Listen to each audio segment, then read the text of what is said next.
Hello, I'm Natasha Blakeney at ICT Fest 2012, Day 2, and I'm here with Karlene Francis, Project Manager of eGrip within the OECS. Hi, Karlene. Hi, morning. Good morning. For those of us who may not know, can you explain what eGrip is and what it does, please? Okay, my pleasure.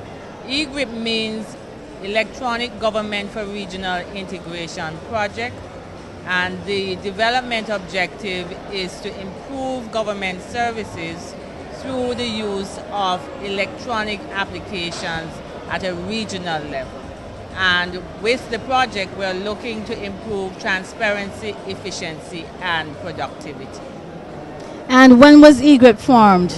eGrip was formed or officially started in 2009 with 4 countries: Dominica, Grenada, St. Lucia, and St. Vincent and the Grenadines. They took World Bank loans, and then we negotiated with the CDB to get additional grant funds to accommodate Antigua and Barbuda and St. Kitts and Nevis.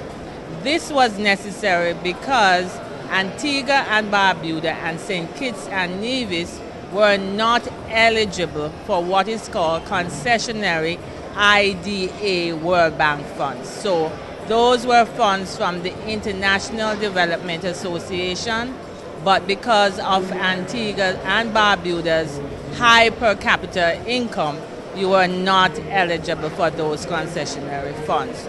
So the CDB approved a grant funding facility for Antigua and Barbuda, and Antigua and Barbuda officially started participating in eGrip in April 2012. Okay, so has eGrip been implemented in any of the other islands as yet? Yes, we are implementing a number of activities. Antigua and Barbuda is benefiting from 4 subcomponents in all. Under eGrip we have 10 subcomponents. In Antigua and Barbuda we have started with 2 important consultancies, one dealing with standards as it relates to government standards, enterprise architecture, and what we call interoperability. What we're looking at is a total government network, government framework, and establishing standards by which we establish a government-wide network so that you can have improved services to citizens and business. The second consultancy has to do with total cost of ownership.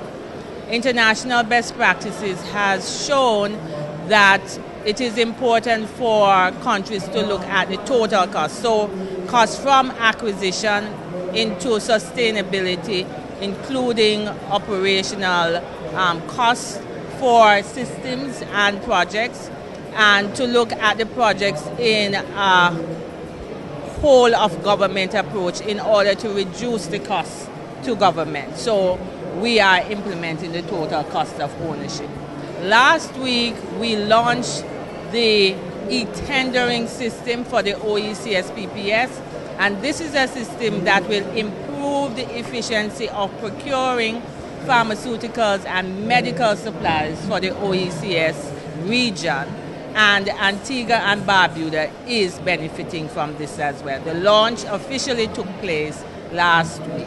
Okay. I understand you mentioned it's aiming to integrate government.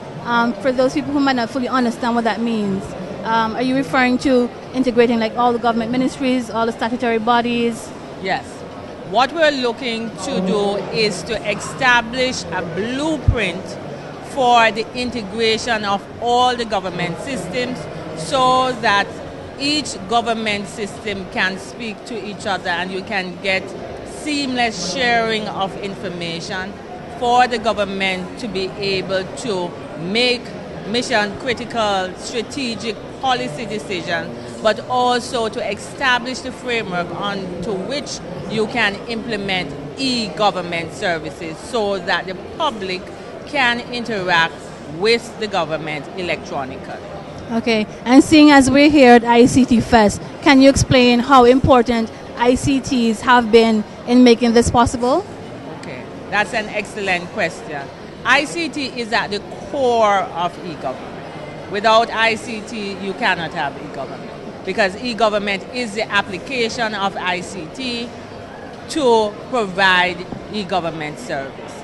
I'm very happy to see the collaboration between government, the private sector, and the public sector, as well as civil society here in Antigua. I am also very happy to hear about the announcement by Digicel about the 4G LTE network, because for government you must have infrastructure in place. Persons must be able to access that infrastructure, and they must have the skills to do so. So far, Antigua has an excellent program with the Connect Antigua and Barbuda initiative for schools through the mobile classroom, for businesses, as well as you also focus on the disabled and the disadvantaged. I am even particularly impressed with the fact that you have numerous community access points around the island, and with this new initiative by Digicel and the infrastructure that has already been in place by Lime, that your access will improve tremendously and persons will be able to access e-government services. Okay, well, thank you very much, Karlene. I'm sure the OECS countries will very much benefit from eGRIP when it's fully implemented throughout the region. Thank you very much. Thank you for having me. Okay.